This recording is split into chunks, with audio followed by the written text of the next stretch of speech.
Mr. Gibbs, will you please read the statement of compliance?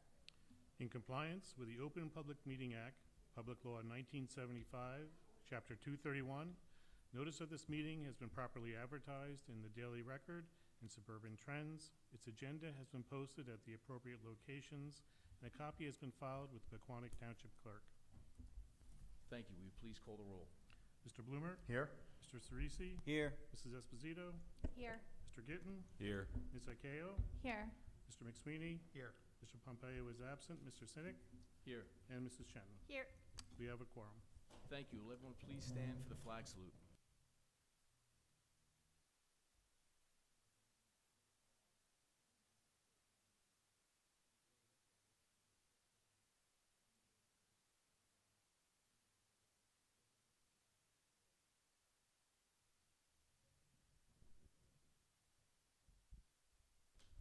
Good evening, everyone. Welcome to our September 15th regular business meeting. We're thrilled to be back at Cedar Crest for our annual meeting, and we thank you for welcoming us into your home. We have a great meeting planned with 2 presentations on important district topics. First, Dr. Portis will present the goals for the 25-26 school year, which the board will vote on tonight. Next, Mr. O'Keefe and Mr. Hazler will present the progress on our Portrait of a Graduate initiative, which is also one of our district goals. The school year is off to a great start, both academically and in terms of athletics. I want to congratulate Coach Gino on his first win as our head football coach this past Friday night. And I also want to welcome back our student representatives, Caitlin and Egli Zegler, and our new representative, Olivia Esposito. We're looking forward to your reports this year as valued contributors to our board. Last, the board would like to express our condolences on the recent passing of Mr. Peter Thierry. Mr. Thierry was a past Pequannock Board of Education member, a longtime teacher, and a strong advocate for public education. May he rest in peace. That's it for me, and I'll pass the mic to Dr. Portis. Thank you, Mr. Senek. And we're going to break sequence a little bit for what's listed on the agenda. It's almost like the criticism sandwich. Absent criticism, we'll have a highlight go first, which is the student representative report, and then we'll have a highlight finish it, which is having Dr. O'Keefe and Mr. Hazler present on the Portrait of a Graduate. You will find them infinitely more interesting than I am. I will be the middle portion of that, presenting on the district goals, one of which is our Portrait of a Graduate project. I will more or less gloss over that one in my presentation to allow them to delve much deeper into it. And also, I'd be remiss also if I did not thank you again for having us here. It really is wonderful to have such a fantastic and receptive audience, and I really appreciate the ongoing communication through the Retired Educators Club, and I'm excited that your community welcomes us in annually, and we'll look to keep this tradition going. Without any further ado, though, I'd like to pass it over to the student representatives, and yes, we have 2 seniors. We have Caitlin and Emily Zegler, and then Olivia Esposito. We don't know if she was voluntold or if this is of her own volition, but is our junior representative. So take it away, ladies. Thank you. Welcome back, everyone. So glad to see you all again. I hope you had a great summer, and I can't wait for an exciting year. The freshman orientation took place on August 26th in the morning. The freshmen were able to get a tour around the school by the peer leaders, listen to the National Honor Society student panel, and have a presentation on the high school transition from Ms. Balasone, and get a presentation from the PTHS administration. The freshmen were excited and enjoyed talking to the upperclassmen and getting advice from other students. The seniors for each fall sports team helped welcome the teachers into school on September 2nd, making them feel welcomed and excited for the school year ahead. The Noctis sang the national anthem, and the marching band performed, and the senior class officers provided a welcome address to the staff. The first day of school was a success. The students were excited to meet their teachers and see their classmates. On the second day of school, class meetings were held, where Mr. Hazler, Mrs. Milner, and Mr. Silipina met with each grade individually to talk about the upcoming school year with the theme Chase Your Horizon and the expectations for each grade. For the seniors, Mr. Hazler showed a clip of a valedictorian speech where the student said he was happy about being valedictorian for about 15 seconds and that you need to make the most of the 16th second. Explaining to enjoy your time with your friends and to make memories that way when the 16th second comes, you can look back to something worthwhile. Each class also discussed fundraising opportunities with their class advisors. It was the first full week of school last week. The freshmen did a great job adjusting to the new schedule. Fall sports have been off to a great start this year. Students have been putting in the work on and off the field. There was a lot of support from the students at the first home football game to support the football players, and the cheerleaders also had a great performance. The senior sunrise was this past Friday, September 12th. The senior students arrived to watch the sunrise on the stadium field with their classmates, chat with their friends, and kick off their first of many senior activities. The Allied Health had their orientation for juniors who will begin rotations at the hospital. Multiple representatives from the hospital came in to explain the rules, regulations, and expectations for the students during their time at the hospital. The first group will go for their rotations on September 24th. Seniors and juniors attended the college fair today during school. Students were able to explore different colleges and talk to different people from colleges about programs and majors. The guidance department is getting ready to meet with the seniors to review their plans and prepare them for the future. Emily will finish the rest. Hello. The freshman class elections took place on Friday. Students campaigned all of last week leading up to the voting day. The Student Council can't wait to get started with the new freshman officers. Tonight, the PTHS theater season is revealed. They will be unveiling the winter play, spring musical, and cabaret theme. Also, details will be shared about the second annual children's musical. Picture Day for the high school is Wednesday and Thursday this week. The homecoming dance is Saturday, September 20th at 7:30 p.m.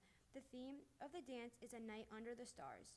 The Student Council has been working hard to plan this night. In addition, the homecoming dance is to kick off Spirit Week, leading to the homecoming game. Spirit Week will take place from September 22nd to the 26th. Students will have different Spirit Day themes and will end the week with the Fall Pep Rally during the school day on Friday and the homecoming football game at night. The theme of the football game is Whiteout, and the homecoming king and queen will be announced at the football game during halftime. The Hall of Fame dinner is on September 25th.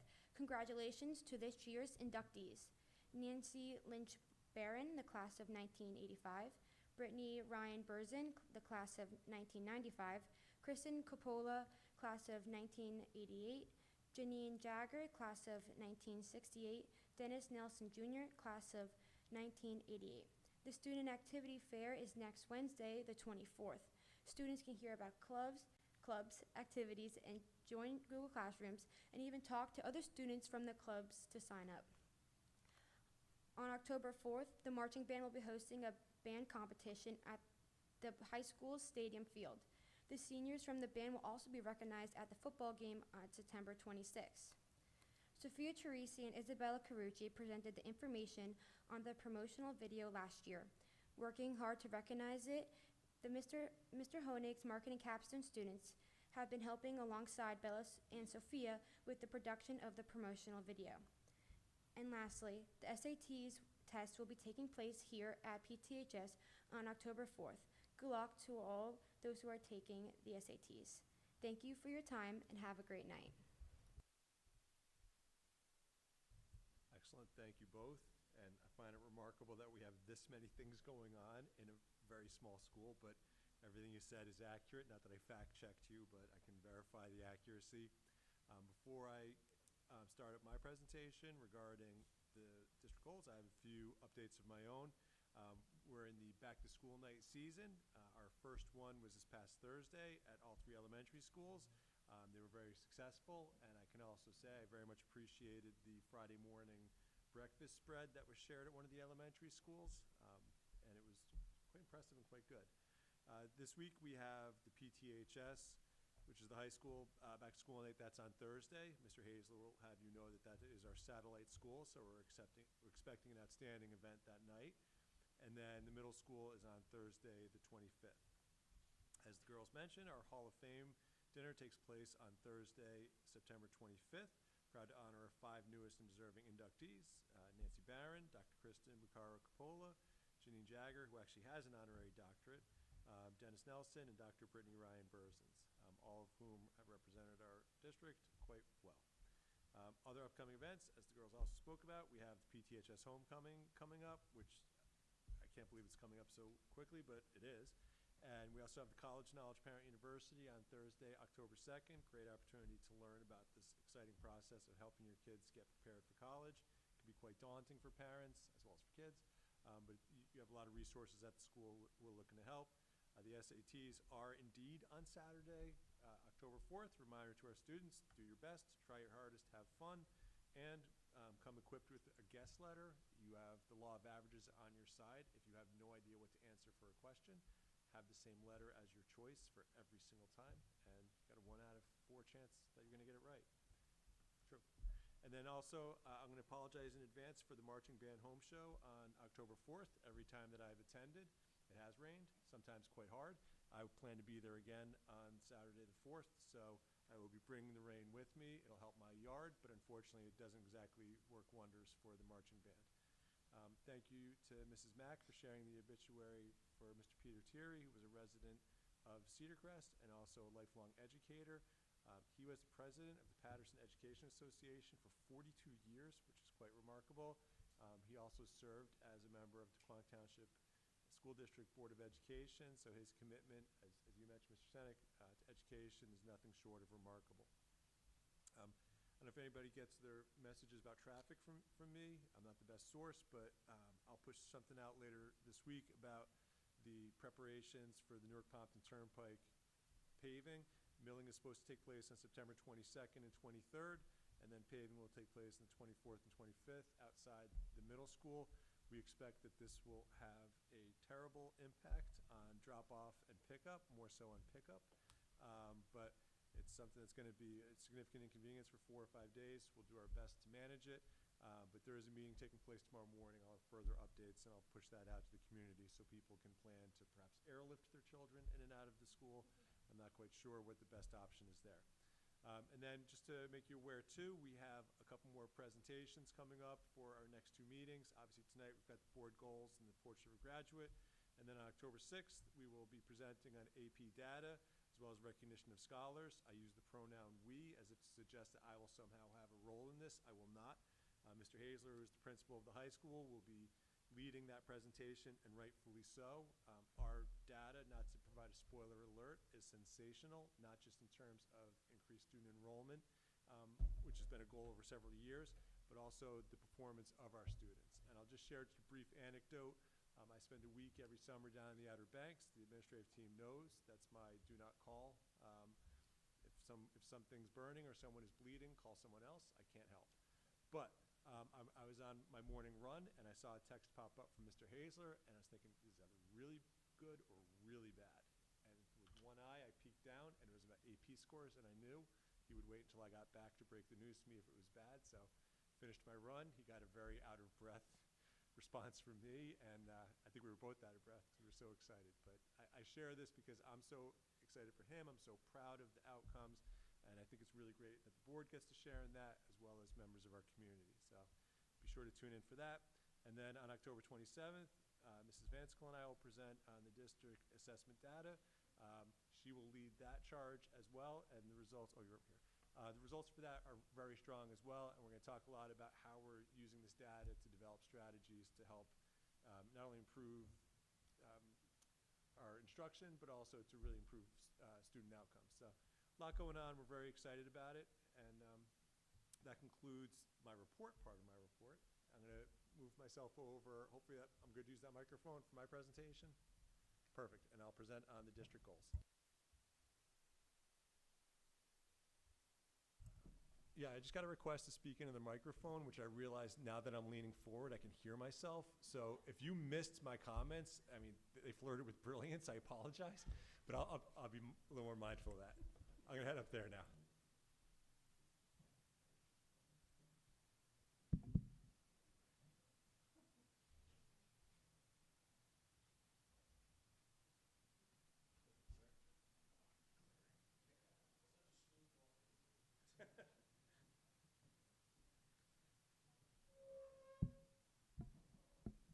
All right, so I'll make sure I lean into this. All right, so this is our presentation of the district goals for 2025-26 school year. This will be posted on our district website. It'll be a readily accessible document throughout the school year. I think it's important not only to set the goals, also to achieve the goals, but really to be, to share them with the public so you can be aware that these are the things we're really focusing on. One of the things I really like about our process is that we move very much in a straight line from board superintendent, board office, all the way through every other team in the district. And I think it's important that we're all pulling in the same direction. So when the board has its first retreat in February, they actually do 2 retreats. But the one in February is actually conducted with the administrative team present as well. And there are some very rich conversations that take place there, and that helps the board as they establish their goals for the school year. The admin team then takes that information and then uses that along with what we might have for ongoing goals or what we're learning from student learning data, just other outcomes that we can respond to, and we try to integrate it all together into forming these goals. So we try to make sure that everything is aligned and again, that we're all pulling in the same direction. Each of these goals follows, there's 3 of them, and they follow one of the 4 threads that's present in our strategic goal. This is something that's also very intentional because we don't want the strategic goal to be something that we set every 5 years and then blow dust off at the end of the 5th year and say, oh, got to make a new one. We want it to inform our practice and to almost serve as a living document. So one of the categories is ensuring student success, and this is the most obvious of the goals because that's who we serve. That's why we're in business. That's what we do. We help ensure student success. And the portrait of a profile of a graduate, it's really portrait of a graduate. Actually, did we change it to profile? Well, whatever it is, it starts with a P, so we're good there. Nice moment of stage fright there and second guessing. But the profile or portrait of a graduate sounds like a James Joyce book. But the profile is really meant to focus on being able to tell somebody who's bringing a kindergarten student in for the first day, be able to point to competencies and other attributes and say, this is the goal. When your child graduates from here after 13 years in our schools, this is what they're going to be able to do. And these 2 gentlemen behind me will be able to go into much better detail about it, and they'll talk about what's in the action plan to a degree. More importantly, they're going to focus on the outcomes as well as the logic. And I give Dr. O'Keefe a lot of credit. He was more or less tasked with leading this charge when he was very early on in his Pequannock tenure, and he hasn't flinched. And Mr. Haser's been an outstanding support for him. Hopefully, I've been helpful as well. But it's been a very involved process. I'll admit it was a lot more work than I thought it was going to be. Thankfully, they're doing most of the work, so it hasn't been too bad on my end. But it's a lot, and I think it's a really good thing. And I forget, one of the 2 of them, I think it was Rich, said it in a podcast when he was saying that we don't want this to be another thing. We want this to be the thing. I think that that's really important. All right. I think something went backwards there. So the next slide is in the ensuring staff success category, and this is enhancing staff instructional capacity. We are the first district in New Jersey to have a thread called ensuring staff success, and I think that's really important because the better your staff is equipped and the better they feel about the work that they're doing, the better they're going to deliver instruction to the students. So this one's really important to us. I'm not going to read this verbatim to you, but that first statement's really important. That curriculum and materials are best evaluated by their impact on student learning. And this is something that we've worked very closely with Ms. Vansicle. She's been in this role for a little more than a year. And all the materials and curriculum revisions in the world are worthless if we don't have people to deliver them and they don't feel supported. So something that we're really trying to focus on this year is helping our staff not just receive data reports from us, but start generating them and passing them off to the administrative team and saying, look, this is what I'm seeing from my kids, and this is how I think I can differentiate instruction. These are the assessments that I'm using, and here's what I'm learning from that.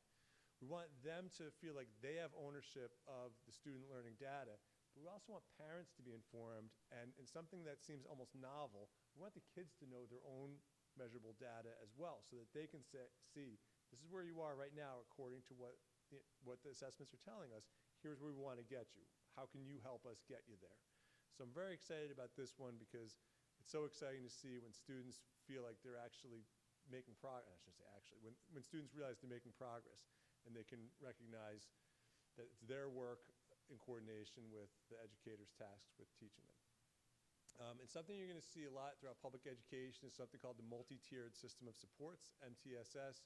It's not just a buzzword, it's a focused method of identifying specific student learning needs and providing different levels, tiered interventions, so that we can better adjust our instruction and accommodate student needs. If it requires additional supports, whether it's push-in support or pull-out support, we want to make sure that we're providing that. And we do that in conjunction with the data. We want the data to help tell the story of where students are truly performing. We talk a lot about how you get the curriculum, which is more or less standardized, but every class differs. And I know we have a number of educators in this room, so you know that what you have on paper oftentimes differs from what you see in front of you. And we want teachers to be very much focused on knowing the needs and responding to the needs of the students who are in their respective classes. And really, Mrs. Vansickle has been the champion for this goal, and rightly so. This is a significant part of her role as Director of Curriculum Instruction. But I'm really impressed with the level of buy-in that she's been able to get, not just from the supervisor team, but also the principals, as well as our teachers. And I'm also trying to pass the buck. If there are any questions about this, just send them right to Mrs. Vansickle. And then the third one, this is one that I'll take a little more charge of, and this is the collaborating, informing, and improving communication goal. So what we're looking for is two-way collaboration among members of the Pequannock Township's community and the school district. And two really pointed things that we're looking at is we want to make sure that we have a crisis communication plan. And what that essentially means is, in the event that this happens, here's how we're responding. So you're not scrambling to develop a message. You're not scrambling to say, all right, who's calling whom? It's all laid out right in front of you, listed by position. So it could be something as benign as we have to call an early dismissal because the weather turned. Okay, how are we getting that message out? What are our methods? It could be something as significant as a major weather impediment, like if we have flooding that we're concerned about, and all points in between. So we want to have two different crisis communication plans. One will be a very generalized 2-3 pager that we can push out to the public. The other one's going to read like a handbook for our administrative team so that they'll know exactly what to do in any of the situations. And we're very fortunate. We have an outstanding security director, Mr. Ron Lucas, and he actually had a list of something like 42 different events, and we just whittled away. Okay, volcano, we don't need that one. That's probably not going to happen here. But we were able to whittle it down. And so we've already started that one. I'm excited about it. And then the communication plan is a really important one as well, because we want to look at how are we communicating with the public.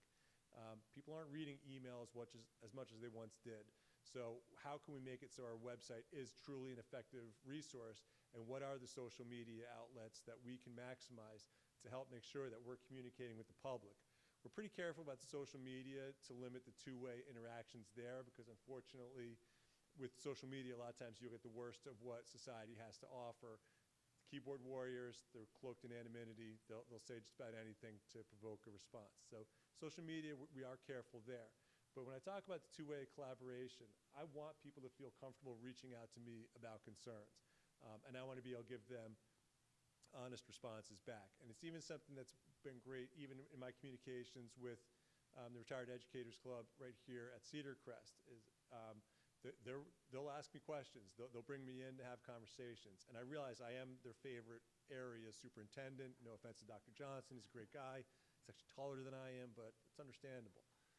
But I take those ideas back and I share them with my administrative team. And so there is this sense that keep raising your ideas, because people are listening, and we want to know more, and we want to be able to hopefully be as responsive as possible. And we want it to be mutually beneficial. We're very lucky where we are. I should say lucky. We're very fortunate where we are right now in the community, that there's a tremendous amount of trust, not just with the families in our community, but also really with our community partners, such as the police, such as the YMCA. We have a lot of organizations that reach out. I know there's not a Y in town, but they do contact us from Mountain Lakes. But we like to know that they trust in our messaging, and they trust in our ability to execute ideas. Like even with this paving thing, it's not fun, and it's not gone according to schedule.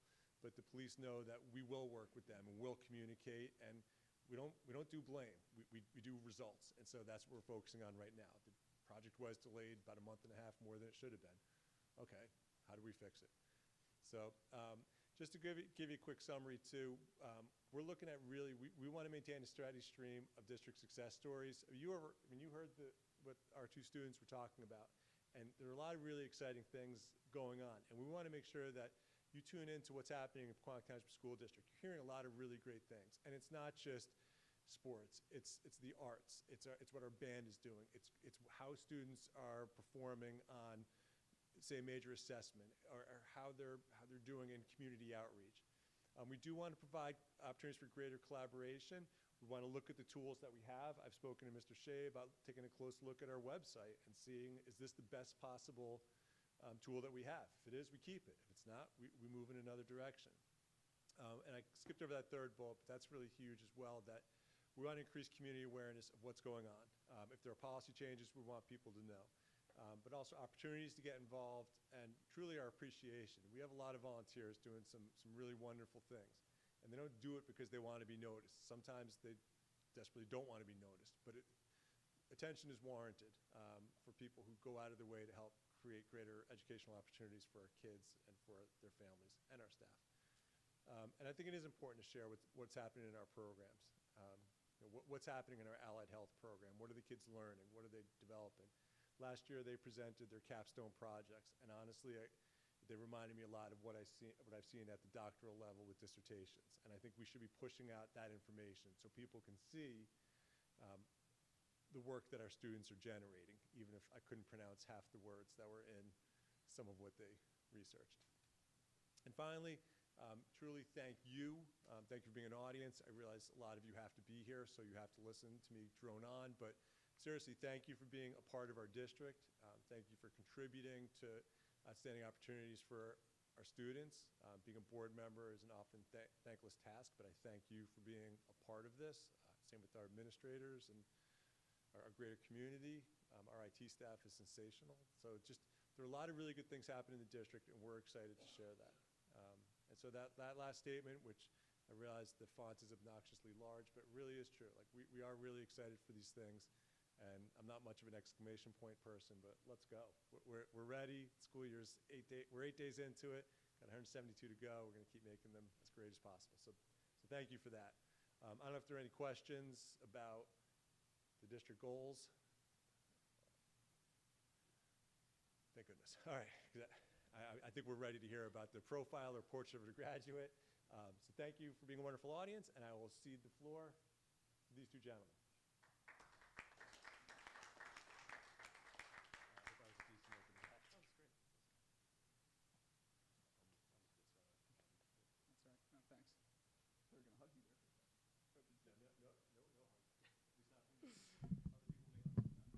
Good evening, everyone. Thank you very much for the opportunity to be here this evening for the Cedar Crest community. It's nice to be back. I was here last year, for those of you that were at the board meeting, talking about our AP scores. And as Dr. Portis said in the beginning, we once again did very well, so I'll be presenting that the next time. But I'm here with my colleague, Dr. O'Keefe, who is our supervisor of world languages, social studies, and all things business and ESL. He wears a lot of hats, but we're going to talk a little bit about the profile of a graduate. But before I do so, I do want to thank the retired educators of Cedar Crest. They came around and provided some treats and some goodies for our new staff throughout the district. It's always nice to have them visit us. It's just a pleasure, as an educator. We have to stay together, right? And to have your support, it just truly means so much. So on behalf of the entire district, it's always a pleasure to see you. So please come to the high school, especially anytime you want. I'll let you know what the plays are as they reveal them tonight. I won't share the secrets out. I know Mr. Arnold and the kids are excited about that, but we look forward to having you back at the high school. So with the profile of a graduate, what this is this is something where I would kind of want you to think back to your own high school experience, right? And when somebody came up to you and said, what do you want to be when you grow up? Or what do you want to do? And sometimes it was, I don't know. You'd have kids that were really, really sure, but you had kids that weren't so sure. And even today, my son's a senior, right? And so as much as I would love him to have his goals and say, this is what I want to do, he's still questioning it.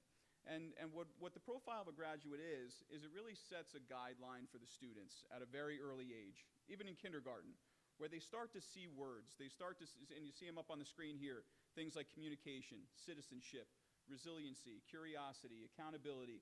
It starts to put words in their heads that frame not just content that they want to do, but who they want to be, right? And the skills that they want to gain throughout their experience in the Pequannock Township School District. So the profile of a graduate, I'll just throw the definition up here on the screen, but it's really a community-wide vision for our K-12 education system that identifies the skills, the knowledge, the attributes, and the competencies necessary for a successful transition to life after high school. I understand that at the high school, we're the flagship of the district. It's the last stop for our kids, right? And they walk across the stage of graduation, I shake their hand, and then they go off to hopefully chase their dreams, right? And our goal this year at the high school is chase your horizon, right? When you think about sitting on the beach and you see that horizon out there, I say to the kids, what's out there?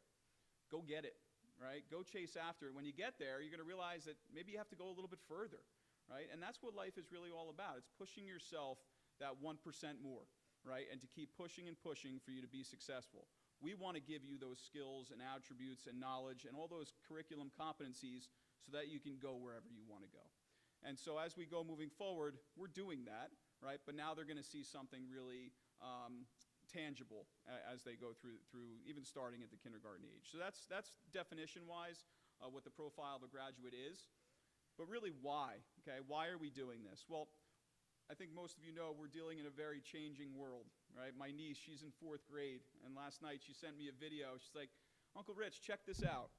And it was a video she did, all generated by AI, right? And she put pictures of herself in it, and it said, watch me grow up in a few seconds. And so it started with her as a little baby, and in a few seconds, it transitions from her as a baby in certain clothes, and then clothes are changing, and she's growing up, and all of a sudden she's standing there on the beach with a little peace sign, right? And I looked at it, I'm like, first of all, I'm like, how did you grow up so fast? And then second of all, here's a kid, that's in 3rd grade, and she's doing this. It's incredible. I couldn't even do it, and I've been working with technology my whole life. I called her, I'm like, how'd you do that? She's like, watch this, and she showed me the little app that she used. It's incredible, right? But we're dealing with this information revolution, right, where these kids have so much knowledge at their fingertips, and they're being so innovative. So we, as a school district, need to obviously adjust to that, and I think we do a great job of doing that. Second is the clarity, okay? What do we want our students to master? And why are we committing to these personalized pathways that ensure all students reach mastery? All right, we have students, as you may be aware, we have academy programs. Olivia's in one of them as an allied health student. Right? We have STEM, we have aviation. We have kids that have very focused interests. But we also have the kids that don't know what they want to do. So how do we provide curriculum across the district that gives them channels, right, and gives them pathways to follow, so that if I want to be a teacher, which we all need more teachers, right? If I want to be a teacher, I want to be an engineer, I want to be a doctor, I want to be a lawyer, what are those things that are going to get those students there? Those 21st century readiness skills, right, as I talked about with my niece. Identifying skills needed to be successful in work, in citizenship, and life. And Dr. O'Keefe's going to talk about some of those skills in a minute. And then lastly is the shared vision. What are those goals and norms so that if a teacher in 1st grade is talking to a teacher in 12th grade, they're speaking the same language? They may be teaching a little bit different based on the age group, but they're focused on those skills that the kids are going to need. Right? When you're talking about literacy, which you're going to see up here in a little bit, right, what does literacy really mean? Because there's a variety of literacies that our kids need to support their student learning. So that's really why a profile of a graduate. We've worked very hard over the last 2 years to get to a point where we're ready to move forward in the last phase of the process.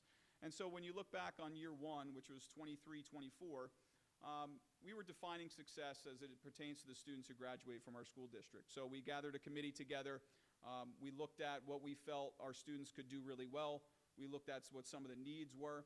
In that committee, we had Board of Education members on that committee. We had teachers, we had students, we had parents, we had administrators. Dr. Portis was on the committee. And we worked really hard to get to a point where we generated surveys because we wanted input from the community, right? What do they think a profile of a graduate is? We live it every day, but what do our alumni say, right? Did we do enough for them to help them be successful? So we sent it out to our teachers. We sent it out to the current students. I think it was like 4th, did we do 5th grade? Yeah, I think it was 5th grade and above. And then to our alumni. And we got back a lot of data. So we had to sift through all of that data. We did sometimes pencil and paper. We also threw it into AI and said, generate this for us. And it's amazing how quickly that they were able to do that, right? And we were able to come down to really a set of competencies, which you're going to see in a minute. And then year 3 really emphasized that communication with staff and the community, which is one of the reasons why we're here tonight, and then integration into our curriculum and assessment. So Dr. Keefe's going to come up, and he's going to kind of talk about what we did in each one of those years so that you can see kind of the process come to fruition. So Dr. O'Keefe.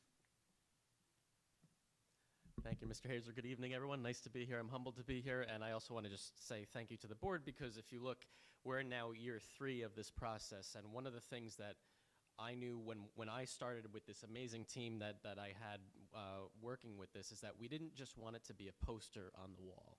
A lot of times when you walk into, most often it is a high school, you see what the profile of a graduate is, and it's a 2-dimensional piece of paper. It's very aesthetically pleasing, but that's all it is. And we wanted to go a little bit beyond that. So we knew this was going to be a multi-year process. So in the first year, like Mr. Hazer was saying, this is really forming the committee. We did a lot of professional learning. We looked at a lot of what other districts' profile of our graduates looked like, what we liked, what we didn't necessarily like, what we thought could work for us and not work for us.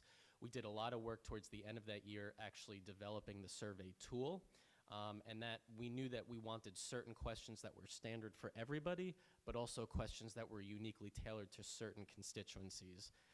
And it was everybody. It was everybody from people in the community to alumni. We got a ton of alumni responses, faculty, students. Actually, I think, Rich, it was like 4th grade through 12th grade, hundreds of surveys.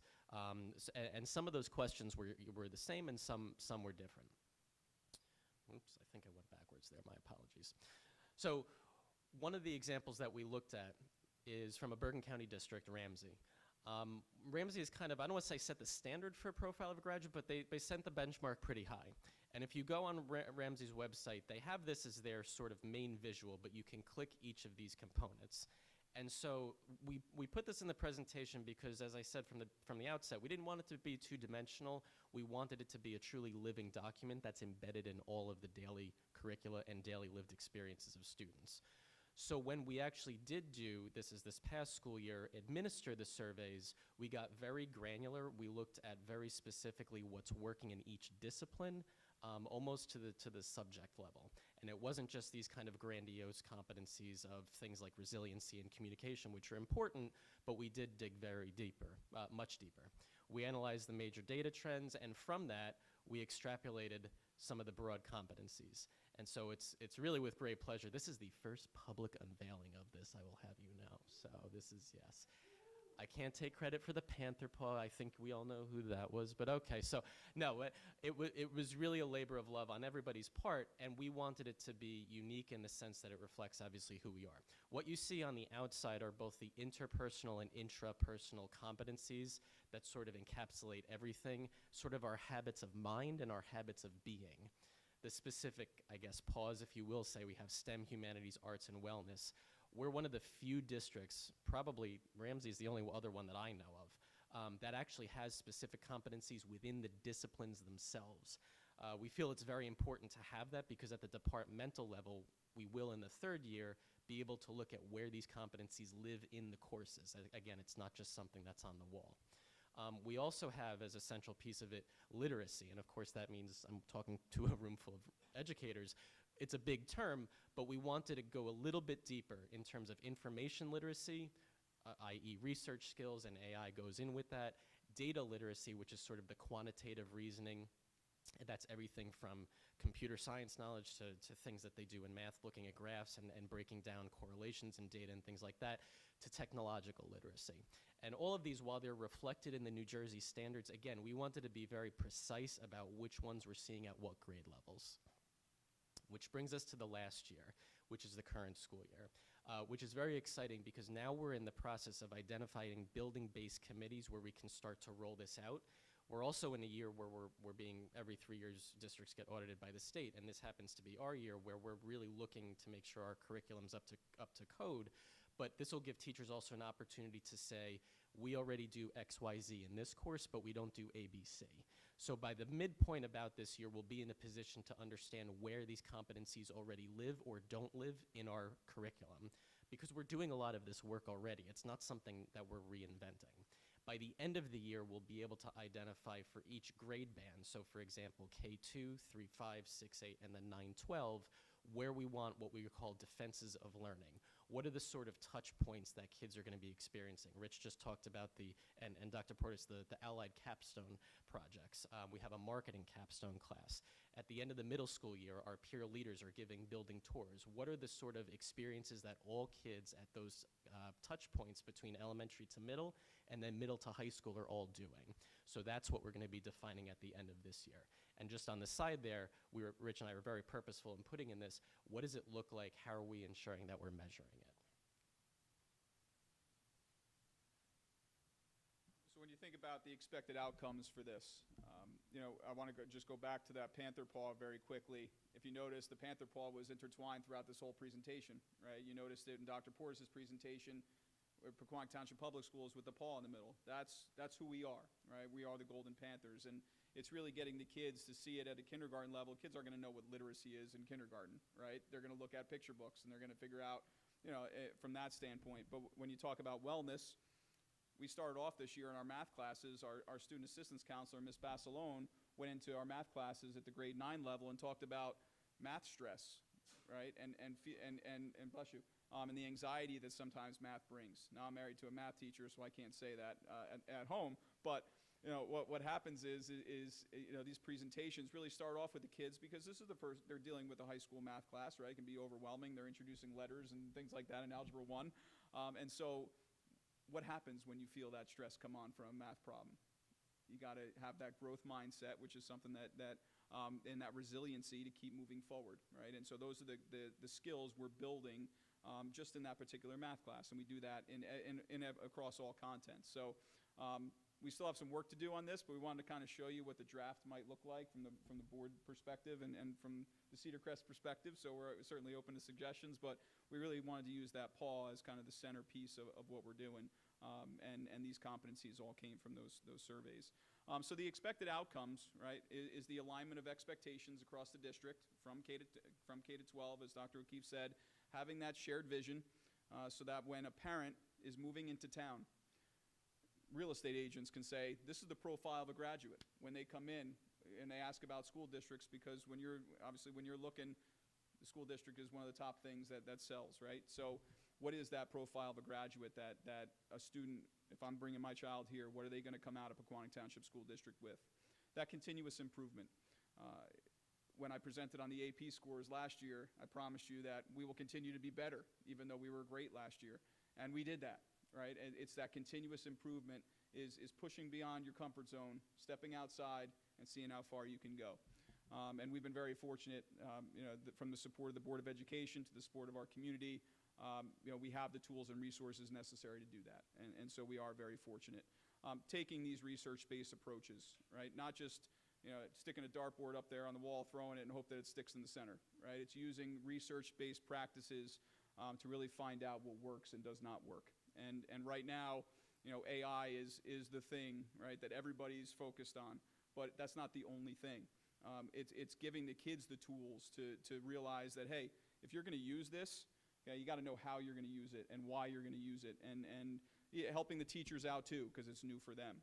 And then really having those lifelong learners. It doesn't stop in high school. It goes well beyond high school, well beyond college. We're all still learning today, and so it's giving that growth mindset to the students as they start off, saying you can be whoever you want to be.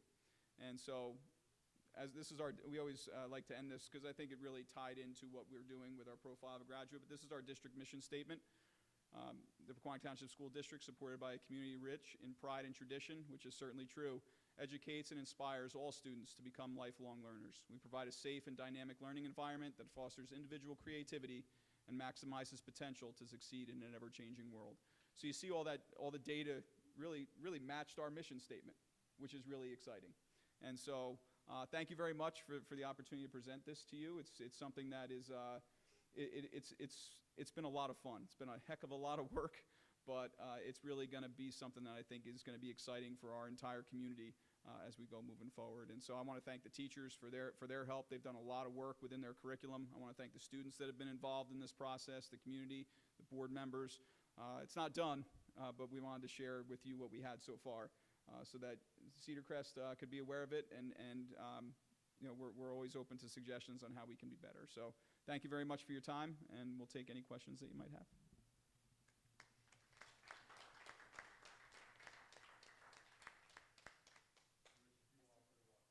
I can walk. Do you mind being the MC? I can.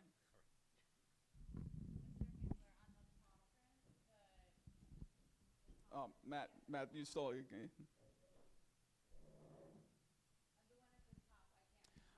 Sorry, yeah, that's self-advocacy. Yeah, that's it's up at the top there. I know it's a little in white. I got to make that blue. Self-advocacy, accountability, citizenship, flexibility, and empathy. You got it. Any questions from the crowd? I'm kind of the district, I don't want to say approved MC, but I do a lot of the MC work. Mr. Hazler, just a comment.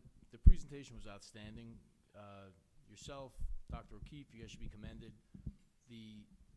There's so many opportunities here that I see, even in terms of branding. Like you bring up the opportunity with a real estate agent.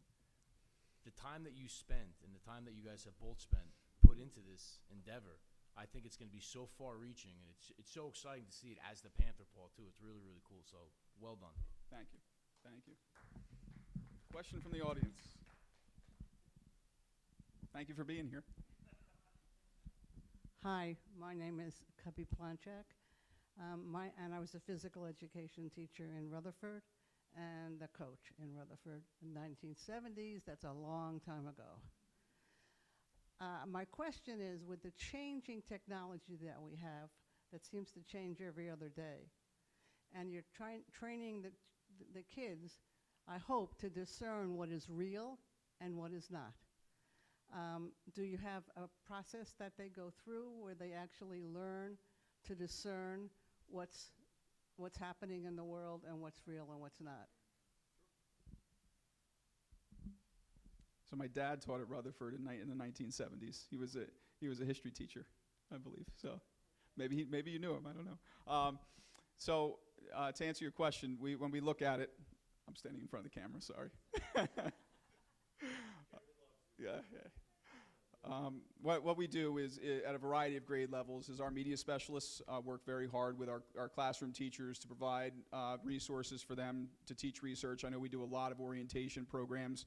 I just saw our media specialists doing it with our freshmen, coming in and teaching them how to research and do academic research, showing them the tools. We've also integrated it within our curriculum. Our language arts teachers, our social studies teachers, humanities teachers, really working with the kids on what's truth and not true. And today with AI, you don't know what's true and what's not. And so, you know, you could plug something in the GPT and they think that that's accurate, and then they copy and paste it in, and it's not the correct information. And so it's an ongoing process, as you had mentioned, because the ground is constantly shifting underneath our feet. We've been a one-to-one district now for I don't know how many years, and we put this technology in the kids' hands and say, go use it. We need to make sure that we're providing them those resources. And so we've spent a great deal of time doing that.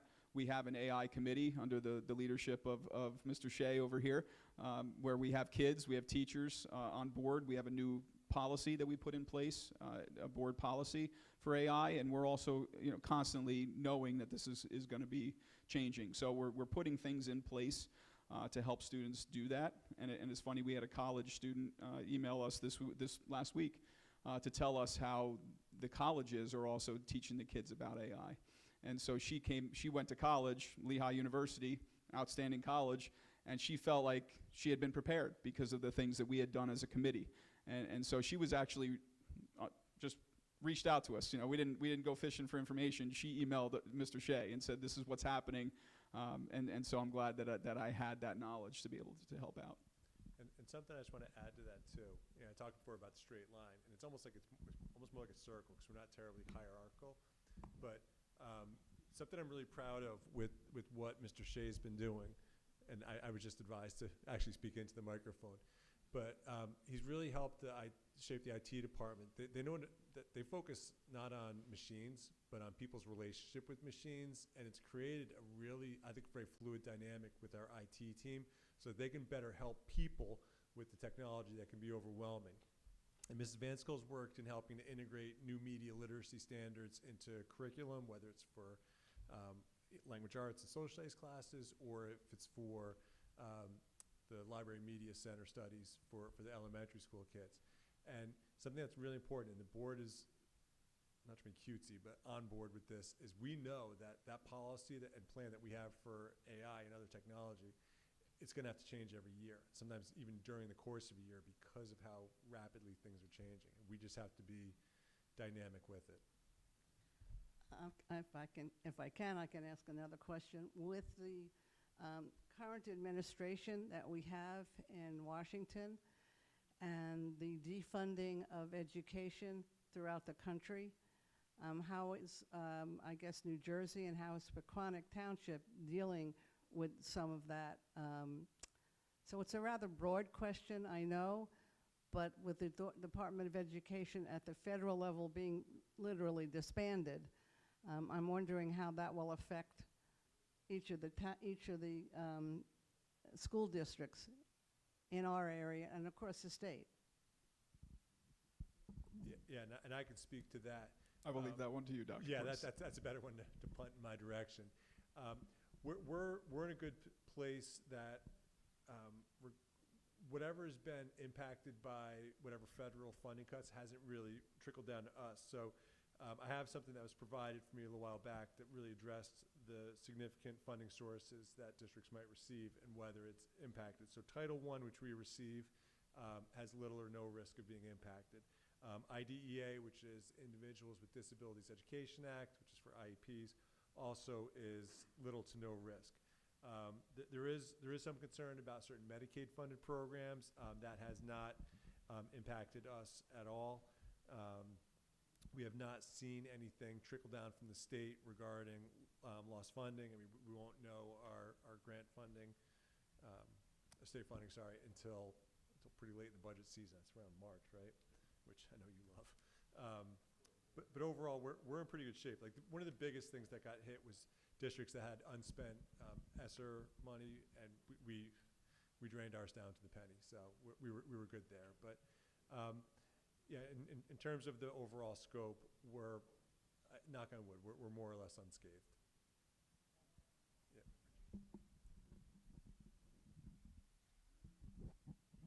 To piggyback on Ms. Ponchak's question, one, I taught special ed, so I have a slightly different slant. But what do you do with your DEI programs and history? How has that affected the teaching in the school system? Yeah, no, I'll take that one too. And just for this portion, let's just keep questions more on the district goals and the profile of a graduate, and then we'll bring it back to any other open questions, especially when we have the public comment. But since this one's out there, in terms of the impacts to our curriculum, it's remained unchanged. I mean, we're not a district that's ever chased trends. We've done things that we believe to be right because they were right. And so in terms of having different groups represented throughout our curriculum and resources available for all of our students, regardless of status, we've been consistent with that. And so whatever's come down from Trenton, whatever's come down from Washington, hasn't had much of an influence. But we have to follow whatever is dictated based on, if Trenton has something in updated standards. So there's a recent requirement that we have to make sure we're representing Pacific and Hawaiian Islander heritage. We comply with that. We do it, and we do it with fidelity. So in terms of concerns there, that's something that hasn't had an impact for us because as far as I could tell, and I was a teacher in this district for a while too, so I had a pretty broad understanding of where we were from a curricular perspective as well as instructional. There's nothing that really had to change, so that's been pretty consistent, pretty steady. Any other questions from the board or the community on the profile of the graduate or our district goals? And I can assure you too, during the public comment, you can ask anything. I don't know if I can answer it, but you can ask anything.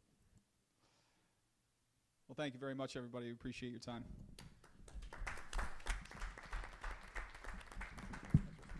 And one thing I do want to just say before Rich and Dan head out, and you should definitely head out because we have school opening pretty early tomorrow. But I just want to thank you so much for not just the work you've put in, but also to the project, but also to your presentation. And this is something that we're going to put on our district website as well. We take a lot of pride in that, that we want it to be representative of our level of care. And these two have had a lot of fun, and I'm hoping that's evident as we present, that there is certainly an element of fun and enjoyment and flat-out joy in our work. And we're very fortunate in our line of business, and I realize most, if not all of you, are also part of this business. We work with kids, and there are a few things more wonderful than that. And so when you find people and you get to work with them, it's a privilege when people really take it that seriously and recognize the importance of their charge. So I just want to take a moment to publicly thank you guys.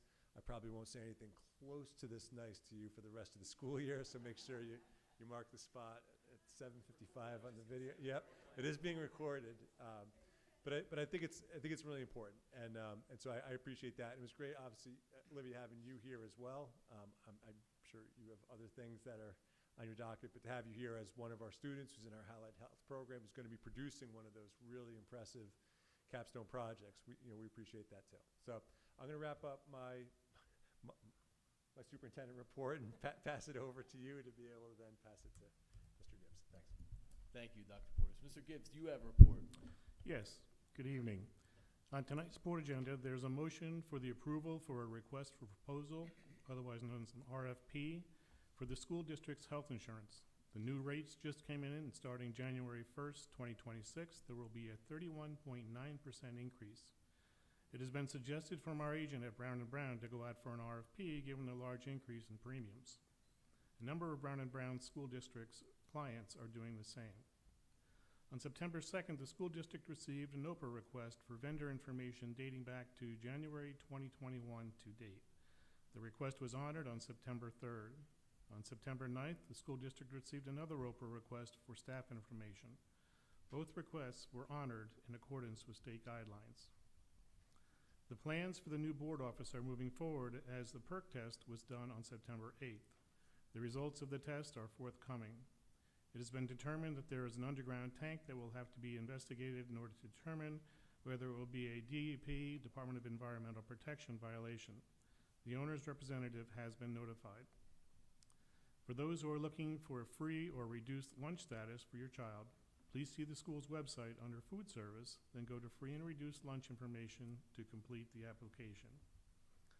And finally, for those board members that will not be able to attend the New Jersey School Boards Convention, please let me know as soon as possible. Thank you. Thank you, Mr. Gibbs. That brings us to our first opportunity for public comment. Members of the public may speak for a maximum period of 5 minutes by the clock during this portion of the meeting, and the public may speak on any agenda item only during that 5 minutes. If you do have a question, please raise your hand. We will bring the mic over to you and direct your question to the board president, and please state your name and sign in before we begin. Thank you. I know I'm not as good looking as Mr. Hazler, but I'll try to play master of ceremonies. Any questions?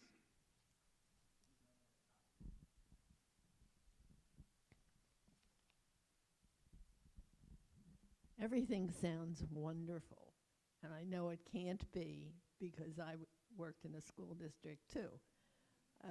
So are you willing to share your biggest problem with us? Do you have one?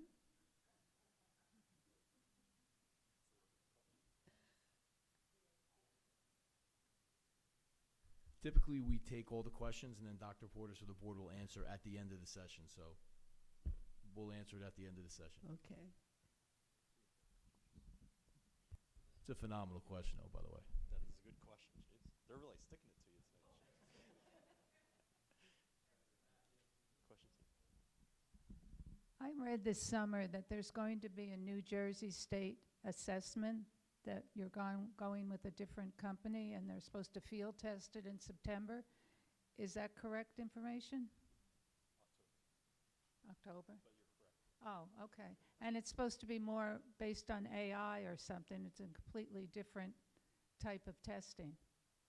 And I just wonder, are you field testing this in Pequannock, and is it going to be implemented? I don't find much in the news about this, and I think that's pretty important. You totally switch from a company to a different company. Well, you haven't, but the state has.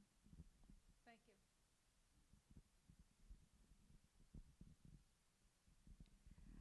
Margaret Mack. I have a question or a concern because most of the people who are residents of Cedar Crest, we grew up using books in school, paper books and so on. Now, recently I happened to attend Butler High School had a grand opening for their ribbon cutting for their beautiful new addition.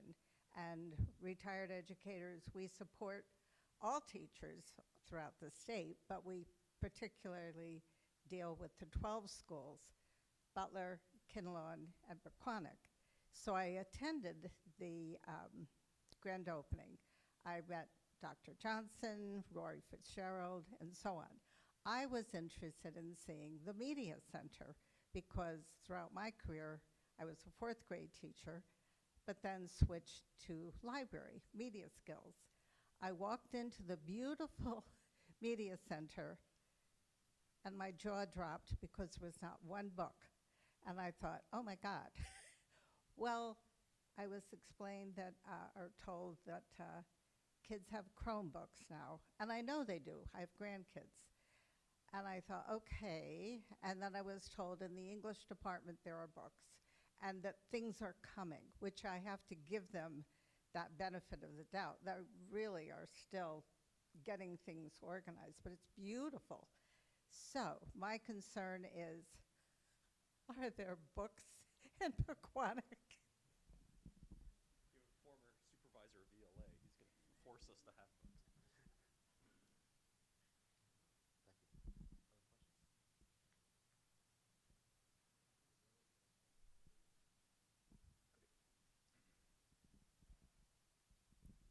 Sally Novak, former special education teacher in Oakland.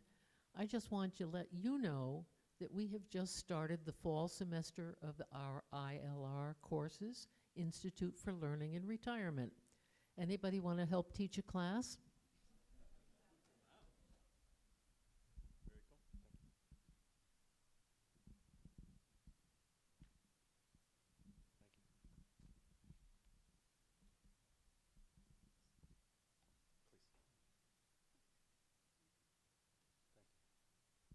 Anyone else?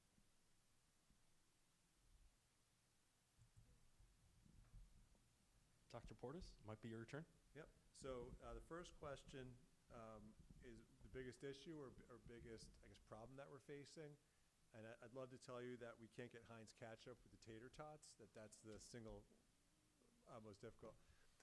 Really what it comes down to is making sure that we have all programs successfully staffed. There are certain areas in public education where it's becoming increasingly difficult to find qualified people who possess certifications. A few years back, the state provided for the regular certification process 7 new certificates for world language, 7. And that's enough to staff a district, not so much to replenish the stock in a state. So that's become something difficult where we've had to use people from agencies, and the people we get from the agencies are certificated, that is a requirement, but they're not our people. And they work very hard, and they're lovely, and we appreciate them. But we will make sure that we have our people. And there are certain restrictions, too. I know with special education, the high school and middle school level, you have to be highly qualified in order to teach a resource replacement class, and it's hard to find somebody who has that dual certification in special education as well as a content area, such as science or social studies. So that's a difficult one. Something that Mr. Gibbs alluded to is funding. And we've done well in terms of making sure that our district is sufficiently funded. We have an incredibly supportive community. But I do worry because we're operating with a funding formula that caps the amount we can raise the tax levy by 2%, which I'll just speak, I support that, but I'd like to see a commensurate cap on costs, that those also be restricted to 2%. The state health benefit program to go up 31.9%. I don't know where that money's coming from. And he dropped that bomb in my lap, I think Thursday. And I'm glad you did, because I don't want to get surprised by anything. But the funding formula as it's constituted right now in New Jersey, and I don't blame anybody. I think I said before, we don't do blame, we do outcomes. But if we're capped at 2% increases for what we can get on the levy, and there's not additional funding coming in from elsewhere, but costs are going up more than that, it doesn't take a mathematician to understand that this, which is cost, will eventually outpace revenue. And we had some challenges in developing the budget for this school year, which we were able to overcome, very creative and some great solution finding. But that's becoming increasingly difficult.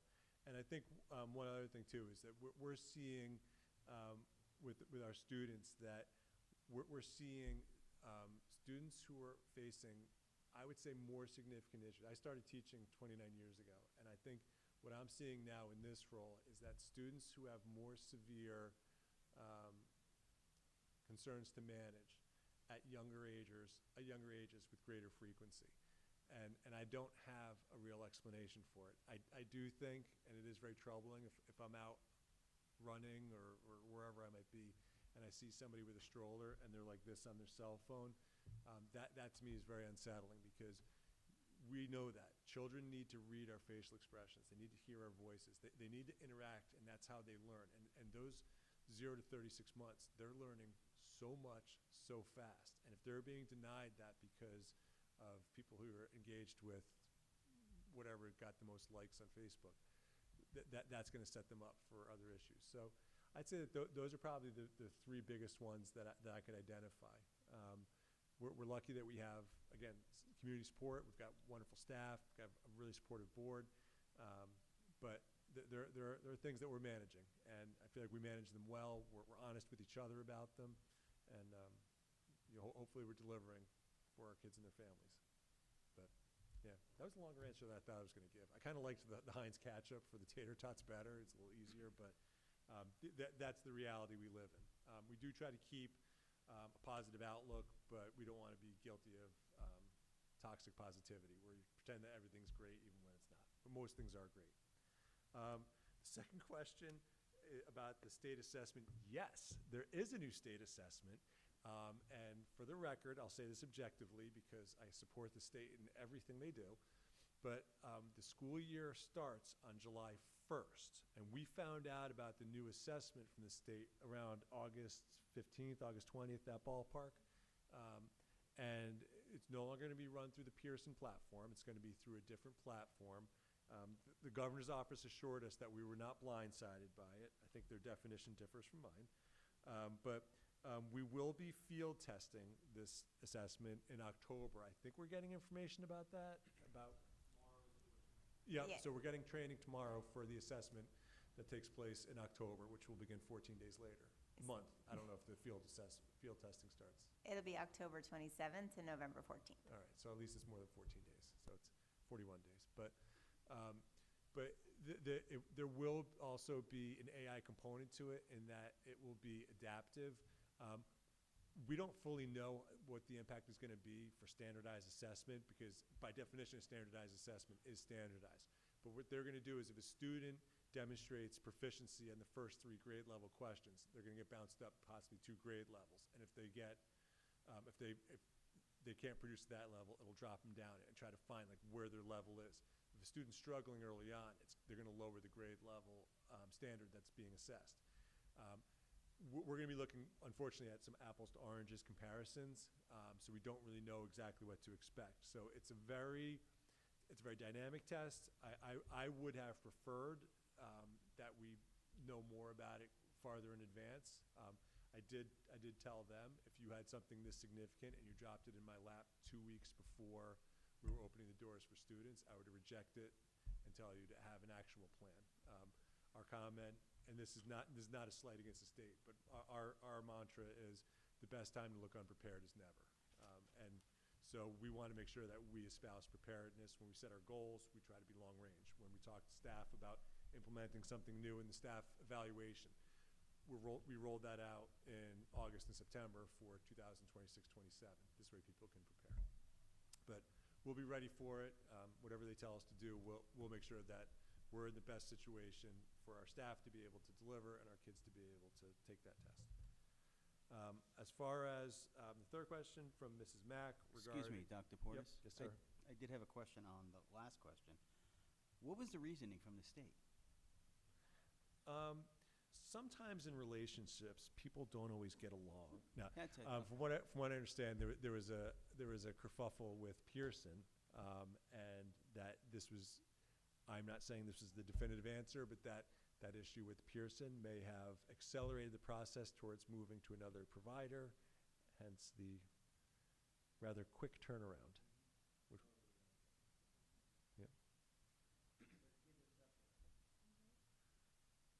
I'll reserve comment. I can't speak about Butler other than I am really happy that the referendum went through. I'm friends with Dr. Johnson.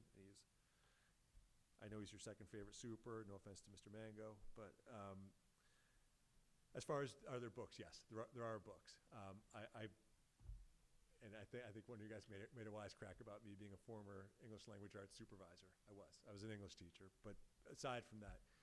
Kids need to have multiple modalities to access information, and I think that books are still really important. And it's nice. I like to see when kids get new books, and you see some of them go through their different rituals when they get a book. They check out the back. Some kids read the last page, which is very upsetting to me. Some sniff them because the smell of a new book is somewhat intoxicating. But nevertheless, we do have books available. The shelves are not jammed in our high school library as they once were. We weeded out a lot of books that just weren't getting checked out. I think a couple years ago the data was we had about 400 books that were actually checked out. So there's not a lot of movement from what's on the shelves, but there are still books there, and we try to keep new titles in that are going to interest and engage our kids. The elementary school media centers, pardon the slang terminology, but they're hopping. They're very active. The kids look forward to, kindergartners have media center twice a week, grades 1 through 5 have it once a week. They really look forward to going in and checking out books. We have volunteers who help to check out the books. So that's still very, very much alive and well. And we also have a strong catalog at the middle school as well. And Mr. Hazler wants to speak, so I have to let him. High school started a book club this year as well, which I think is pretty awesome. So that's another great thing. And then as far as the Institute for Learning and Retirement, if you're looking for an English teacher, I mean, people just have to know I talk a lot, which I don't know if you realize that. So that's a bit of a drawback. But shoot me an email. I know Mrs. Mack has my email, and please feel free to distribute to anybody. But let me know, because if I could help, I would love to. I don't want to overextend myself, but I could find out, too, if we have anybody who'd be interested in offering their services. I know a business teacher over there who might be able to help. Maybe about the new math? Yeah, she's my math whiz, so it's great. So Mrs. Vansickle as well. But this is, when we talk about two-way collaboration, this is part of it, is, you know, what kind of resources do you have that can support us? It's great, but what kind of resources do we have? And if we have teachers who would welcome such an opportunity, or people who used to be teachers.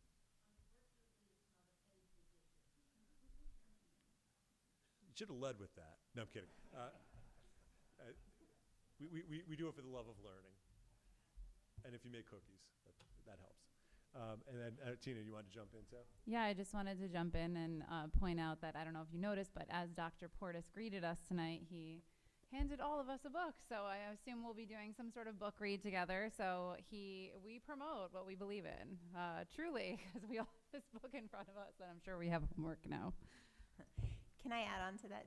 We actually, as part of our title funds, we actually put in professional development for the to provide books, and I spent a lot of money this summer on books for help administrators improving leadership, as well as one book in particular we bought was Outsmart the Brain. We bought 20 copies to help teachers dive into like how to best reach their students, like how to how to teach students, like, what's the best way to take notes from lectures and do all this other work. So we really spent a ton of money this summer on professional development books, physical books, and social studies curriculum.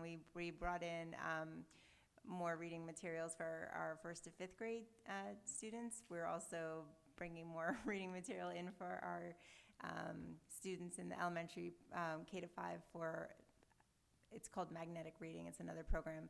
We brought in more stuff for phonics. So we have a lot of books.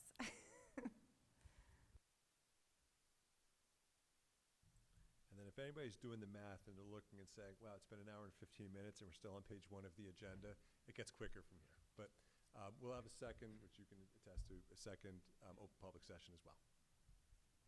All right, thank you, Dr. Portis. At this point, we're going to move on to the approval of the minutes, and I'm going to ask Mr. Cerisi to please move the minutes. I'd like to move the minutes from August 18th, 2025 and September 2nd, 2025. Second. Any question or discussion? Mr. Gibbs, please call the roll. Mr. Bloomer? Yes. Mr. Cerisi? Yes. Mr. Gidden? Yes. Ms. Ikeo? I abstained from August 18th. I wasn't present, but yes to September 2nd. Mr. McSweeney? Yes. Mr. Pompeo is absent. Ms. Shenton? Yes. Mrs. Esposito? Yes. And Mr. Senek. Yes. Motion carries. Okay, that brings us to approval of our action items. First up is PMC, and I'm going to ask Ms. Shenton to please move the items under PMC. Absolutely. I'd like to move PMC 49-26 through PMC 64-26. Second. Any questions or discussion? Mr. Gibbs, please call the roll. Mr. Bloomer? Yes. Mr. Cerisi? Yes. Mr. Gidden? Yes. Ms. Ikeo? Yes. Mr. McSweeney? Yes. Mr. Pompeo is absent. Mrs. Shenton? Yes. Mrs. Esposito? Yes. And Mr. Senek. Yes. Motion carries. Okay, next up is CIS, and I'm going to ask Ms. Esposito to please move the items under CIS. I'd like to move CIS 16-26 through CIS 27-26. Second. Any question or discussion? Please call the roll. Mr. Bloomer? Yes. Mr. Cerisi? Yes. Mr. Gidden? Yes. Ms. Ikeo? Yes. Mr. McSweeney? Yes. Mr. Pompeo is absent. Mrs. Shenton? Yes. Mrs. Esposito? Yes. And Mr. Senek. Yes. Motion carries. Okay, next up is FFA, and I'd like to ask Mr. Bloomer to please move the items under FFA. I'd like to make a motion to move FFA 36-26 through FFA 47-26. Second. Any question or discussion? Mr. Gibbs, please call the roll. Mr. Bloomer? Yes. Mr. Cerisi? Yes. Mr. Gidden? Yes. Ms. Ikeo? Yes. Mr. McSweeney? Yes. Mr. Pompeo is absent. Mrs. Shenton? Yes. Mrs. Esposito? Yes. And Mr. Senek. Yes. Motion carries. I'd like to take a moment to thank MLJ Landscaping Services for their generous donation of a lilac tree for the Stephen J. Gerace Garden, valued at $1,200. Okay, next up is policy. Mr. McSweeney, would you please move the one item under policy? Yes, I'd like to move P0426. Second. Questions or discussion? Mr. Gibbs, please call the roll. Mr. Bloomer? Yes. Mr. Cerisi? Yes. Mr. Gittin? Yes. Ms. Ikeo? Yes. Mr. McSweeney? Yes. Mr. Pompeo is absent. Mrs. Shenton? Yes. Mrs. Esposito? Yes. And Mr. Senek. Yes. Motion carries. Okay, that brings us to our second opportunity for public comment. Members of the public may speak for a maximum period of 5 minutes by the clock during this portion of the meeting. You can speak on any topic that you'd like during that 5 minutes. If you have a question, please raise your hand. We'll bring the mic over to you and direct your question to the board president and sign in when Mr. Shea would give you the sign-in sheet.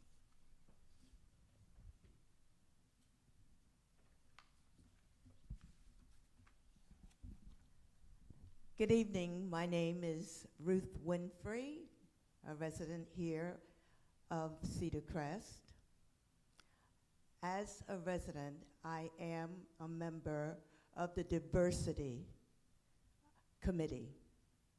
And when you were talking about books in the schools, it brought to mind about what's going on around the country and how some books are being taken away. I've been in your beautiful schools. There are very few or none children of color.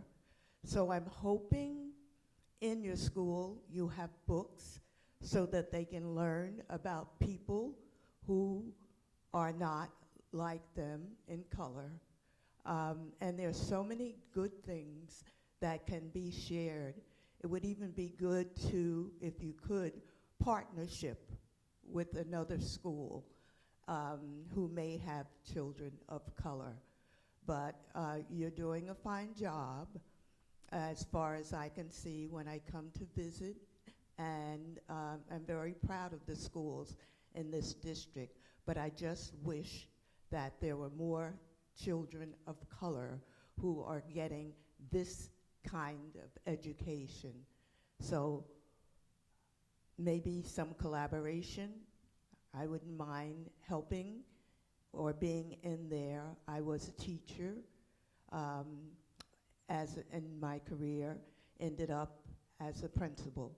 So I do have some experience, and this is just what I'm feeling at this point. And that word about the books and how important they are, it just came up to me that we need to do more, to share more. And when we do that, we will all be better.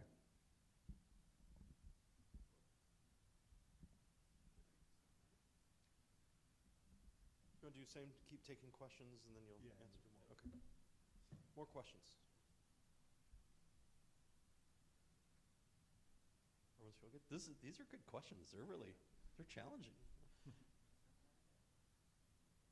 Any more? All right. Mr. Senek? Dr. Portis, have at it. Thank you. And I think next year, we're going to have to make sure that we have at least one softball question mixed in. But this is such an important matter as well. And it's really important that students have access to not only literature, but also nonfiction that lets them explore worlds that differ from their own, but also that are similar to their own. And I am aware that we do not have a terribly diverse population. We are seeing increases in numbers of students of various ethnic backgrounds, which is great because I think that enriches experiences for everyone. And we want to make sure that if I'm a student from a Latino family, that I have access to books that support that. If I am a student from a black family, I want to see books that support that. And we do have those. And something that's important that we spoke about at our committee meeting was about recent legislation too, about if there are challenges to the content of books on whatever grounds, that we have a system to manage that. And we do, and we have had something in place which I feel like we've added greater clarity to it.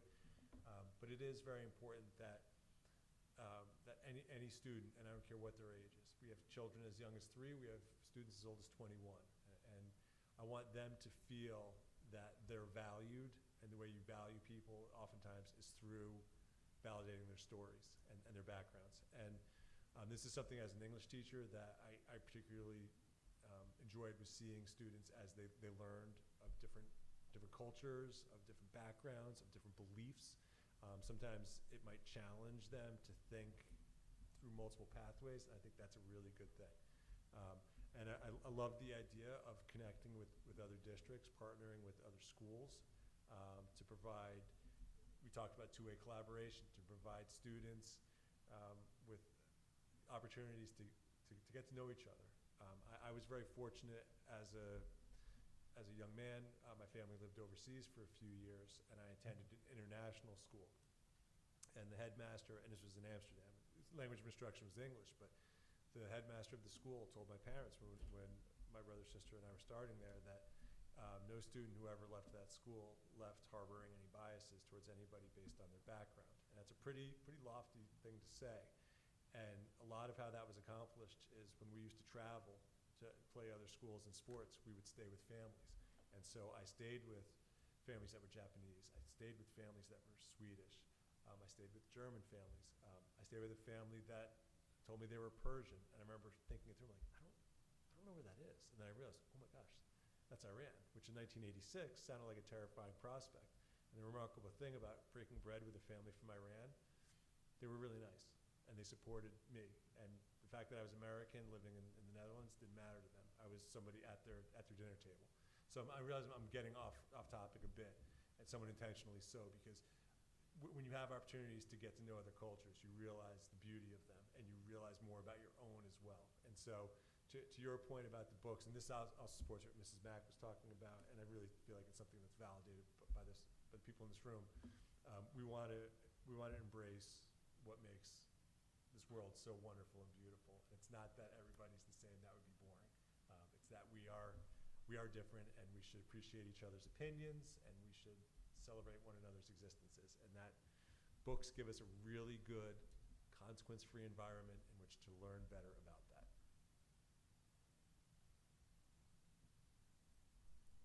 Okay, that brings us to unfinished business. Any board member with any unfinished business? Any board member with any new business? Would any board member like to make any announcements? I'll make one. My son turns 11 today. Happy birthday, Brandon.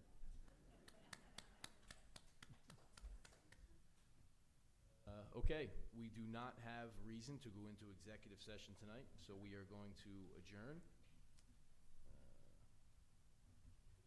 Our next meeting is going to be October 6th at the high school. Again, I want to thank you all for welcoming us into this spot here. We look forward to this meeting every year, and nobody comes to our Board of Ed meetings. This is the most people we've had at a Board of Ed meeting, and probably since the last time we were up here at Cedar Crest. So it's an exciting time for us to come here and see all your faces and hear these great questions. So again, thank you for welcoming us here, and we look forward to next year. Is there a motion to adjourn? Motion to adjourn the meeting. Second. All in favor? Any opposed? Good night.